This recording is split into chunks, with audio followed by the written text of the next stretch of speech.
السلام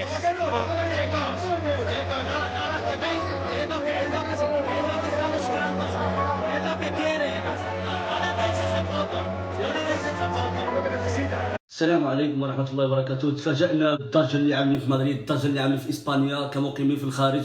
حنايا كواحد من السكان اللي مقيمين في إسبانيا، نتوما كتشوفوا أخوتي، نتمنى من الله هاد الفيديو تبارطاجا باش تعرفوا الحقيقة اللي واقعة، والإسبان كيفاش باغيين يعملوا يرجعوا المغاربة، كيفاش كيمشيو للقنصليات يسبوا الشتم وتما كيحرقوا ببلاد المغرب. نتمنى من الله أخوتي هاد الفيديو تبارطاجا.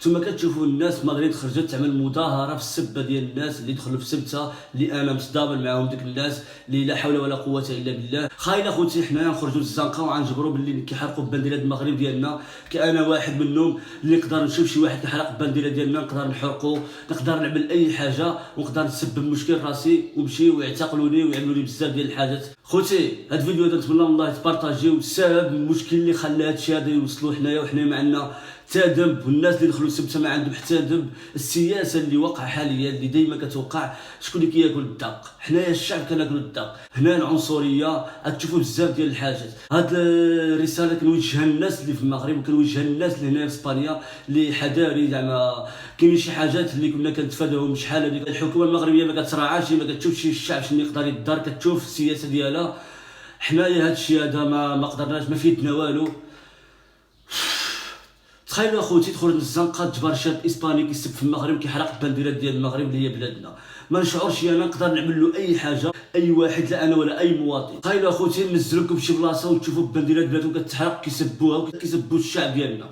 اش من ذنب عندنا حنايا نشوفوا هذا الشيء هذا؟ حنايا كشعب اللي حياتنا كامله حنا كنتكرفسوا، كنزيدوا من هنايا نجيو نحقوا الحاجات اللي ما جبرناش في بلادنا، غنجيو من هنايا كنجبروا باللي الناس كتسبنا في السباد واحد الناس اللي خايبوا الظن ديالنا وباقي كيزيدوا يخايبوا في السباد واحد المشكل بيناتهم.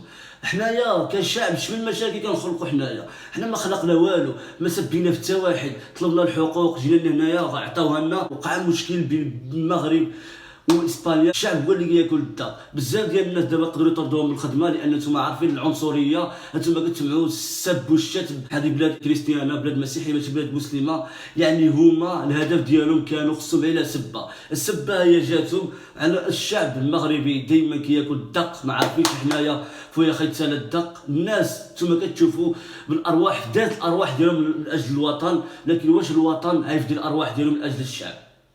كنظن ان هادشي هذا مستحيل. نتوما شفتوا بعينيكم الناس كتستغل الشعب، استغلوا الشعب ديالنا اللي حنايا واستغلوا بزاف ديال الحاجات. هادشي هذا كنقولوا لان هادشي هذا واقعي وهادشي هذا حقيقي. وبارطاجيو الفيديو اخوتي باش تعرفوا شنو واقع، شنو بنادم اللي كيواجه هنايا في الغربه. دابا حاليا تخرج العنصريه اللي كاينه هنايا اللي كنشوفها، السب اللي تعرضت له انايا حاليا. الانستغرام من عند اسبان طلعت تصويره على بلادي كسبوا فيا مغربي، نتوما كتعملوا نتوما. حنايا كنواجهوا الصعوبات اللي حاليا وحدتنا كامله حنا كنواجهوهم هنايا كجاليه مغربيه، يا سواء قانوني ولا غير قانوني. كيطالبوا بزاف ديال الاحزاب اللي يوقفوا الناس اللي كيدافعين الوراق، يوقفوا لهم الوراق، والناس اللي بلا وراق يرجعوهم. بزاف ديال العائلات تواجه مشاكل كثيره ومشاكل كبيره وتواجه عنصريه. علاش حنايا ناكلوا هاد الدقه؟ حنا شنو عملنا؟ ما هو الحاجه، ما هو المشكل اللي خلقنا حنايا باش هاد الشعب الاسباني يكرهنا؟ الخلافات اللي وقع بينهم وبين اسبانيا هما يخرجوا يتصرحوا بها، يقولوا اش اللي كاين واش اللي كاين، ويسلكوا كلشي في الطابله. ثم كتشوفوا كلشي على سبه الشعب الاسباني، على سبه لما كتعرفوا المنطقه اللي فيها خصوصا هنا عنصريين بزاف. السب والشتم وقف هنايا عادي، مغربي كيزبلوا فيه، بلاد المغرب كتحرق في وسط وجهك ما تقدر تعمل والو. لكن انا خوتي انا قلت لكم الا شفت بلاد المغرب كتحرق باش ما كان نحاول ندافع عليها، لان هذه كتبقى بلادي. انا الدوله ما عندي ما نعمل لا بيناتهم، لا سبوا الدوله. نقدر نقول لك انا بيني وبينهم بالحق لا سبوا المغرب الوطن ديالي، عند تقاتل عليه بكل روح اخر نقطه ديال الدم نفديها من اجل الوطن ديالي. بالحق حنا ما رضاوش باللي الوطن ديالنا يستعملنا كمصيده ويستعمل الشباب كمصيده. الناس قدروا فداو الارواح ديالهم من اجل واحد الحاجه اللي باقي ما خرجوش التصريح ديالها. هنايا الاعلام الاسباني كيسب في المغاربه، الاعلام الاسباني كيقول باللي المغرب ما عندوش اخلاق يدفع على الشباب ديالو كزباله كمصيده باش من اجل واحد الحاجه اللي بيناتهم. خوتي كنعاود نقول لكم باللي هذا الشيء اللي كنواجهوه حنايا، هذا الشيء هذا حنايا ما عندنا تا عذر. حنا العذر ديالنا شنو هو؟ العذر ديالنا هو هاجرنا من واحد بلاد اللي ما جبرناش بزاف ديال الحوايج، جينا بلادهم هنايا هما كيحتقرونا بزاف ديال الناس هنايا. علاش اخوتي علاش الدوله ديالنا ما كتساعدناش، ما كتعطيناش قيمه؟ اي حاجه نقدروا حنا نحتاجوها كنمشيو كنحتاجوها من عندهم هما. دابا ها هما كيشتمونا، حسبي الله ونعم الوكيل في هادشي اللي واقع. بزاف ديال الناس من هنايا غيطردوا الخدمه ديالهم. كاين شي ناس غيقول لك لا حنا ما عندنا حتى علاقه، ما عندنا حتى علاقه. السياسه راه السياسه، هذه دوله، الدوله هي اللي كتحكم هنايا، هي اللي كتصرف على بزاف ديال العائلات، هي اللي كداوي على بزاف ديال العائلات. اذا الدوله اديتيها هي ادي الشعب ديالك. وتما شفتوا في فيديوهات على سب الناس خارجين حاقدين تيقولوا باللي المغرب بلد ارهابي، بلد مسلم راديكال. يعني على سبب شحال هادو ما عندهم خلافات معنا. كاينين شي ناس اللي كانوا مزيانين وبقاو شي مزيانين. علاش؟ حيت شافوا باللي ديك العنف، شافوا باللي بلاد دخلت لهم شي ناس كيقولوا الاراضي ديالهم هي اراضينا محتله، لكن بديك الطريقه حتى واحد ما تقبلها. سبوا في المخزن ديالهم، ضربوهم، هرموهم بالحجاره. يعني هما حسوا براسهم باللي اتاكادوس يعني حسبوا راسهم باللي هما هاجمنا عليهم. حنايا ما هو الوضع اللي حنايا فيه حاليا؟ الوضع هو بلادنا ما حماتش علينا وبلادهم ما يحاميوش علينا. اللي كانوا كيحاميو علينا راهم دابا كيكرهونا، يعني ما عندنا فايده. فيما مشينا ما يدافعوش علينا. علاش؟ بسبب واحد الخلاف. لكن حنا الوطن ديالنا كما كتشوفوا الوطن ديالنا كنفديوه كنعتزوا به. لكن الحكومه اللي عندنا حكومه فاشله، حكومه فاسده، حكومه كتفكر في راسها، كتفكر غير ولد فلان، كتفكرش في الشعب اللي ما على بالوش. الشعب كمصيده اللي كنشوف انا وكنشوف بزاف ديال الناس. لماذا الظلم بالطريقه هذه؟ علاش؟ لان حنايا ولاد بلادكم. ما تنساوش راه حنايا ولاد بلادكم، حنا منكم. حنايا اللي دائما ندافعوا على المغرب. انا قلت لكم هنايا شي واحد حرق بلاد ديال المغرب والله ما نشعر يتنعمل فيه شي حاجه. يقدروا ديك الحاجه تسبب لي في حياتي كامله في السجن، تسبب لي شي حاجه، واخا يرجعوني لبلادي ماشي مشكل، لان غندافع على بلادي بكل روح. البانديرات بلادنا ما يحرقها حتى واحد. علاش نخليو حنايا باللي الناس يسبوا فينا ويقولوا باللي المغاربه الناس موسخين، الناس ماشي مزيانين، الناس ارهابيين، الناس ماشي. علاش هاد السب هذا؟ السب من السب الدوله خصها تعطي الاهميه للشعب. لا حنا الشعب هنايا هو اللي ما صالحش، الشعب هو اللي ماشي مزيان شي. الحكومه كل واحد كيحافظ على المنصب ديالو، اللي عنده شي خدمه هو خدام كيتخلص فيها كيجبر ملايين. ولد الشعب موت الله يعاوننا كما دائما ما توب اباك ويماك ساعه تموت في حالهم. هذا هو الشيء. الخلاصه القول شنو بغينا نقولوا حنايا؟ الخلاصه القول الشعب المغربي دائما محقور سواء في بلاده ولا خارج بلاده. علاش؟ لان هنا في بلادنا اللي الدوله ديالنا ولاد بلادنا بالدم ديالنا، ولاد بلادنا الاصول ديالنا. يعني الحكومه ما دافعتش علينا، خصوصا براني هنا كانوا كيدافعوا علينا، جبروا هجومات كيهاجموهم. قال لك الشعب المغربي دابا قال لك ما ندافعوش عليكم. علاش هذا الشيء هذا؟ كيفاش توصلنا لهذا الشيء هذا؟ وصلنا من اجل التفكير، كل واحد كيفكر في راسه. الشعب الحكومه المغربيه كتفكر في راسها الحاجات اللي دابا كيهموها هما.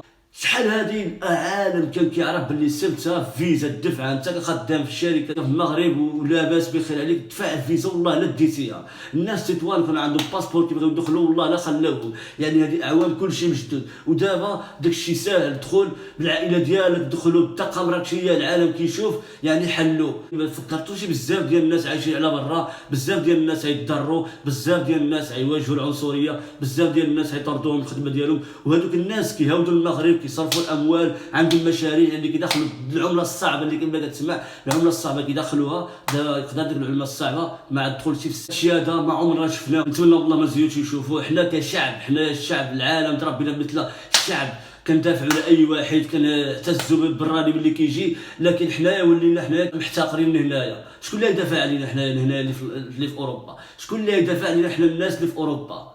يعني ما عندوش شكون يدافع علينا، ما دافعش علينا الجاليه المقيمه بالخارج، يعني الناس اللي هنايا حتى واحد ما يدافع علينا. حنايا هنايا حياتنا كامله حنا كنواجهوا الصعوبات، صبرنا على ندفعوا الاوراق. بزاف ديال الناس رفضوا لهم الاوراق سبب هذا الشيء هذا. بزاف ديال الناس راه كانوا عندهم سيطات في الطبيب، راه ما يصعبوا عليهم، راه كيتقابل العقل، لان بلاد مع بلاد الا تشبروا الضد شكون اللي غيمشي وعند من غيمشي.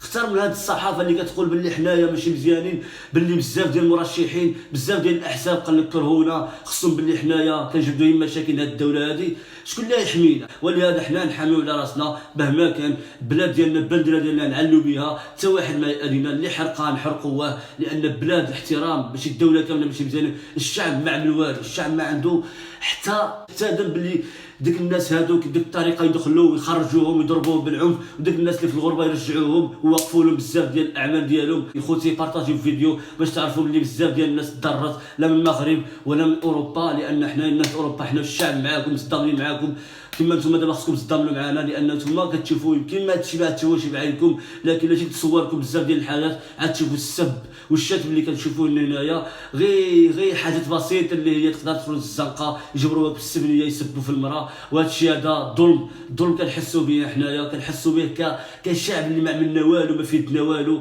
وحسبنا الله ونعم الوكيل. حنايا كشعب ديما مظلومين، ما فهمناش علاش حنايا مظلومين في بلادنا. تبرنا واحد الطريق اللي هي اوروبا، جينا لهنايا وقع خلاف بين المغرب واسبانيا على هذا الشيء هذا، حنايا نظلموا. اسبانيا دابا طردنا، اسبانيا بزاف ديال الحالات تمنعنا منهم، تسبب واحد الحاجه اللي حنايا ما عندنا حتى علاقه بها. الظلم ثم الظلم ثم الظلم، سواء في بلادنا ولا هجرنا بلادنا نجبروا الظلم. يعني بلادنا بغات تتقدم، حنا ديما كنقولوا النصر قريب، لكن بلادنا ديما بسبب الحكومه الفاشله اللي خلقه مشاكل من اي جهه، سواء الجهه ديال الشباب، اي اتجاه الهجره، فيما مشيتي مشاكل. واش هاد المشاكل ما تحلوش المشاكل ديالكم؟ العلم اللي عطاكم ربي، القرايه اللي قريتوها في فادتكم غير في المناصب تحافظوا عليها. ولد فلان كيخدم، ولد الشعب يموت في البحر، هذه هي خلاصه القول. ولد فلان خدام واكل شارب عايش لنا كيجي المربيه، وولد الشعب كيموت كتاكلوا الحوت. هذا الشيء هذا اللي واقع. حسبي الله ونعم الوكيل.